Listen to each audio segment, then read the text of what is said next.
It's always interesting, but it's always confusing. There's so much stuff there. I don't know how you keep it separate in your mind.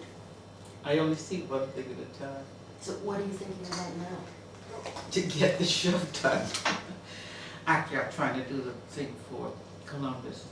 You really prefer the more geometric one to the curvilinear one? I think it's clearer. I think Maybe it's you were able to read it better because it's just a rough model. I I'm don't- going to do both anyway. Okay, let me ask you this. I mean, you work on the size of a maquette. Only for that kind of huge project. I know, but then how can you visualize what it's going to be like? But I see something finished when I'm just starting. It's not that I visualize the finish, but every artist, you just don't see what the first line. You go a step behind. You saw that small one and it looked huge to you. Didn't the little bronze one? Yeah. I didn't, in what you saw there, in terms that I had a maquette of the building, came after I decided what I was going to do.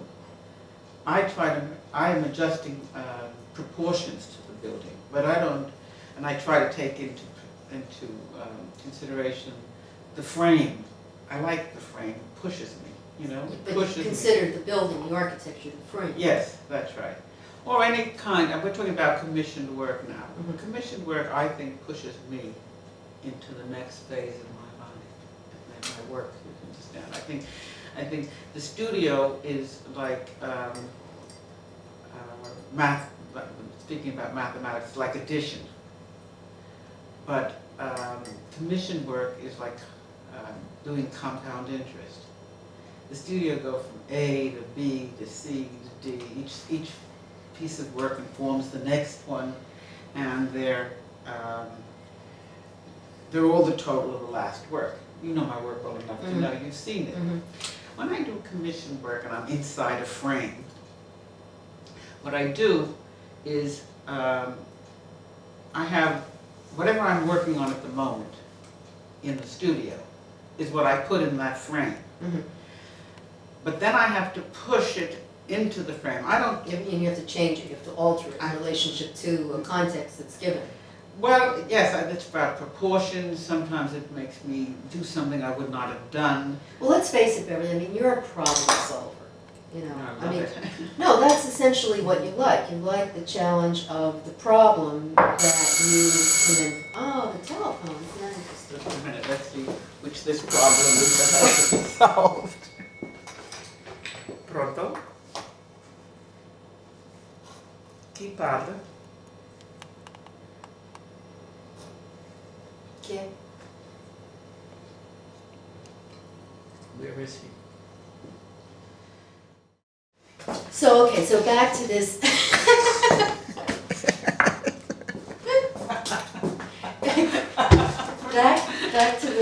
back to the problem of the problem. Bill once said to me, who would you rather be, Michelangelo or Leonardo? And I said, I'd much rather be Michelangelo any day. And he said, why? I said, because it's more exciting. Everything about it is not just because he's a sculptor, it's about the kind of energy, etc., etc. He said, but you're much more like Leonardo. And I said, what do you mean? And he said, because what you like is the problem. He said, you spend all your time taking things apart and seeing how it works, and you put them back together, and you put it back together in a way that it wasn't originally designed to be. And he said, I've seen you spend hours just with the problem. And you're right, I like the problem. But I give myself a problem every day when I go to the studio. That's why I told you the only thing masochistic about me is my work. No, it's, you said your relationship to your work, which is, Yes, well, it's a that's certain what I truth. Certain truth there. No, but it's true because Well, look, why do you have to work in that kind of metal? I mean, what does the piece weigh? How many tons? What are those columns? I mean, why is it necessary? But why is that I happen necessary? to love iron. If I did in bronze, there's a very thin wall, but iron requires a certain weight in proportion to its height.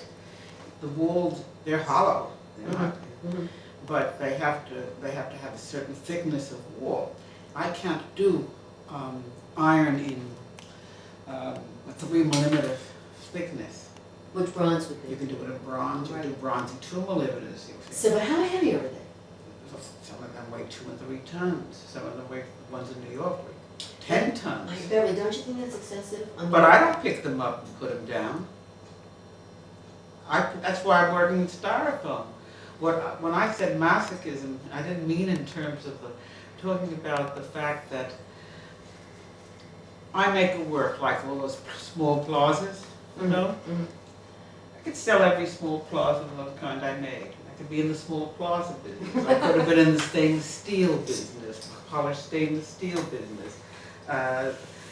Instead of sitting back and saying, well, people want this and I will stay doing it, those Odyssey paintings that sold, they were easier for people to relate to.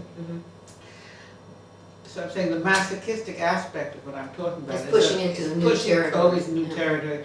And it's been explained to me that when people come to a show and they see completely new things, it takes them a long time. Oh, I think it worries them. I think That's people right. don't like unpredictability, particularly in a very unpredictable time. That's What right. they would like is a repetition. Give me another one just like the other one. And I think it's upsetting to people.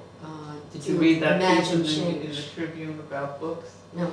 That now these great yeah, bestsellers that- are written in 6 months because people want They what want they, the same they want one the they same just thing. read. And it's true, and that's what I meant by masochism. I know that I could do certain things, and I know they will be sold. But I always put myself in extraordinary risk. I also put myself at risk when I'm making the things because I have so much that I have to learn each time when I change what I'm doing. Well, how that's I'm the doing. challenge, that's the problem. And otherwise it's boring, no? That's right. There are some artists I can't understand how they can. They're going to I work don't if they know, do I don't know, the it's same amazing, thing. isn't it? They wake up in the morning and they just do the same thing again. That's right. And there are people, we will not put their names in now, who you can't tell which year they did the work. Well, it's called the seeing one, seeing them all.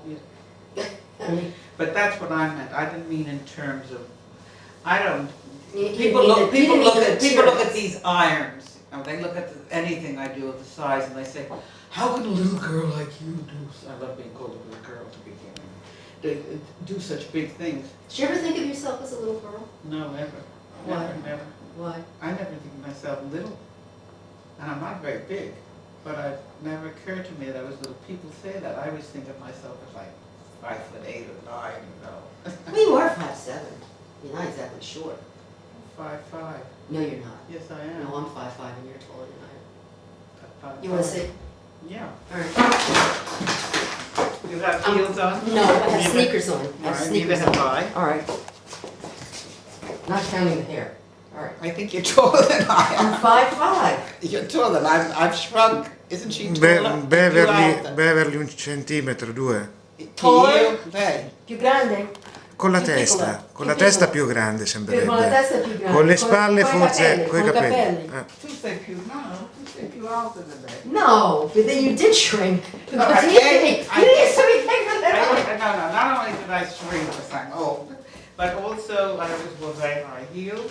Oh yeah, I always thought of you as tall. And I'm very much thinner than you are, so my proportions are tall. Like, that's why I've always thought of myself being very tall.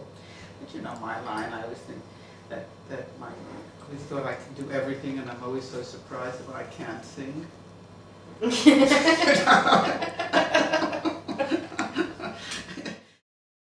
I'm always surprised when I can't do something. That's why I like the problem. I keep thinking I can do it. Did you ever find something you couldn't do? I can't sing, No, come on. can't play the piano. Recorder. And I studied, it's all got to do with music. I studied the recorder and couldn't make it. I studied the guitar, and I remember the teacher once saying to me, "You're extraordinary. I've never had a student like you so extraordinary." And I said, "Oh, come on, you know that I'm really dumb and I can't learn anything." He said, "It's not that." He said, "You don't even have, you have this steel guitar, and I watch you, what most women would find painful, just the way you're strumming it and all that." He said, "You just keep going on and on and on, and you don't seem to feel the pain." I said, "The only pain I feel is what I hear." You see? Yeah, I hear a lot of things like that. And there are a lot of things I've given up trying to do. Like what? I almost never cook anymore, Oh, and you're such a great cook. It's true. but I'm not interested in it anymore.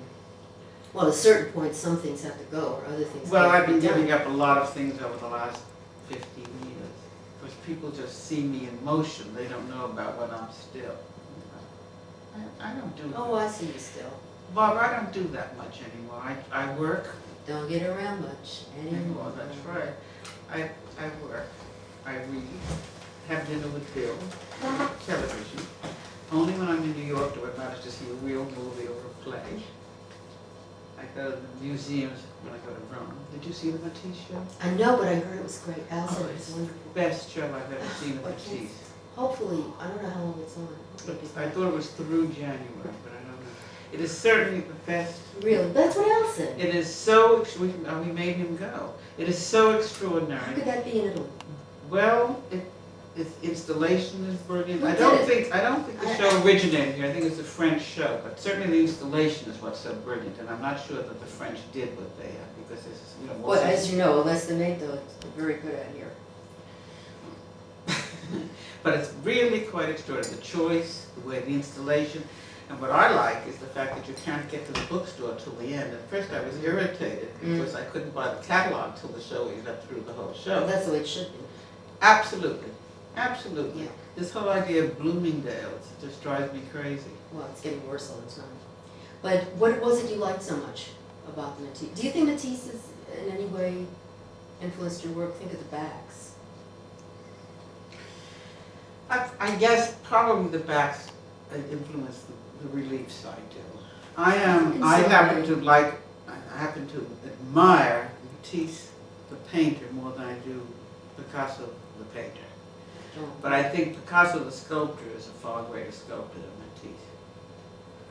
Matisse was very, he had the way he Well, the did his sculpture is painting. limited to a certain Also, phase his of painting his stayed career. in many ways very focused, but the painting had a kind of invention that's quite extraordinary within a frame. But Picasso, Well, Picasso has drama. I mean, it's always drama. Picasso never made a mistake as a sculptor. I've never seen a Picasso sculpture that I didn't think was fabulous, whether it was 2 inches or whether it was a huge sculpture, except for that terrible one at NYU, was at NYU, but then But that has nothing to do with nothing to Picasso. do with They're it. And just the one in blown up. Chicago, the one in Chicago, that They're horrible just one in blown Chicago. up. Yeah. Well, those are But- blown up from maquettes. That's right. But you never do that. No, do you? no. If you have to be there to do it yourself, you see, because it Well, that's changes why they're so proportion. bad. Those little- But Picasso didn't make any mistakes in his sculpture, and he took enormous risks. But I think that the painting for him was far more, let me find the words for this.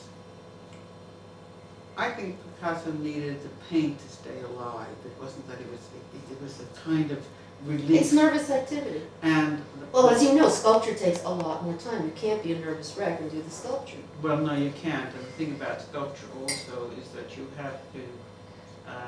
There's so much responsibility in Yeah. sculpture. Even if it's a small one, it has to stand up. You understand? It doesn't really matter. The relationship to painting isn't about a responsibility toward anything else. Certainly you have to worry about, if you wish to, about whether there's a integrity of the use of paint, etc. But in sculpture, particularly sculpture of any size, it has to stand up, it has to be, if you're going to cast it, it has to be able to be cast, the materials have to be faithful. There's a whole different mentality. I know when I paint, I am freer. Not that I think of all these things, but I think about them after the fact. Oh, See, it's a telephone. Yes. Tu sei veramente affascinato per questi pezzi, no? Sì, Strumenti vecchi di lavoro, Sì, sì. di lavoro. Ma no, ma veramente, come io sto qui a Torre Gentile, quando lavoro, non ho sempre l'attrezzo che ho bisogno. E io ricordo che io ci vedo un aiutante americano che mi ha detto un giorno, io capisco come si funziona in Italia. Lui ha detto, qui, in tuo studio, tu inventi un attrezzo per fare il lavoro. Prima di fare il lavoro tu devi inventare l'attrezzo. Anche inventiamo proprio il ruota, perché esiste ma non l'abbiamo. È questo che ho voluto dire, è così. Sì, ma questo è perché io sto qui. Se io stavo a Bologna o Milano o a Roma, si può trovare tutti quegli attrezzi che non ce l'ho qui. A Torre Gentile, non dico anche a Todi. Facciamo tutti questi attrezzi e più. Ci sono certe cose, certi coltelli, certe cose che deve fare in un diretto o un altro per poliestero. Inventiamo questo, ma non inventiamo così tanto come una volta, perché adesso con il mercato europeo si può trovare tutte le cose, capisci? Io per esempio stavo in Normandia, questo non crederai, stavo in Normandia e io avevo bisogno di cobalt blu di cobalto, qui. Era così difficile trovare a Terni e a Perugia. Da quando stavo in Normandia, l'ho chiamata un negozio a Parigi e l'ho ordinata tutti i colori che avevo bisogno. Il giorno dopo era da Parigi, era in Normandia, l'ho portata tutti qui, c'erano 1.200.000 di colori, ma l'ho comprato i colori per più facile in Normandia di comprare queste scatole e porto qui per trovare a Terni o a Perugia. Hai capito? È questione di dove siamo. Se io sono dentro un piccolo paese in Connecticut c'è lo stesso problema, chiamo New York quello che vorrei, capisci? È un ambiente il problema, non è proprio civilizzazione così, dipende dove ci sta. Forse la vita. Anyway, you like to romanticize. Da quando vi conoscete voi due? Quanti anni fa? Quasi 30. Sì. Bellissima storia. Ci abbiamo frequentato quasi 30, ma abbiamo conosciuto malamente in 65. In 65, non 65 anni fa. No, in 65. Ciao. Hi, you got it? Come on, look at it. Yeah. And you talk to Barbara, the camera. Come on. Prego. Listen, I've read this thing, it seems all right. Now you read it. Okay. Ecco il marito. Okay. Ecco il marito. I mean, she's a... You have a problem with it? No, but we gotta All right, read I'll it read quickly. it fast. You talk. I'm sorry to interrupt this thing. It's all right, no problem. Is this thing going now? Gina and I You talk to Barbara. I told him how you told me I was more like Leonardo than Michelangelo, because I like the problems. But do you like living with Leonardo? It's a nice place to visit, but you want to live there. It's difficult. It's difficult. Leonardo said that a person living or in company of somebody is only half himself, and if he's with 4 people, he's only a quarter of himself. Well, that's interesting. Yeah. Yet at the same time, he turns around and contradicts himself as he always does, and he says it pays an artist to go and show his work and talk about his work with other people for fear that he's going to feel like he's the master is without fault, and that it is a capo lavoro. He says that an artist who thinks that he's done a capo lavoro securely hasn't done it. Mm-hmm. You find Beverly contradictory? Of course. Contradictory in what sense? How? Well, any sense. No, you just said that Leonardo contradicted himself. Oh, in her theories? No, she's fairly consistent. I didn't know she She's had actually, I think theories. she's a good theoretician. Yeah? Very good, yeah.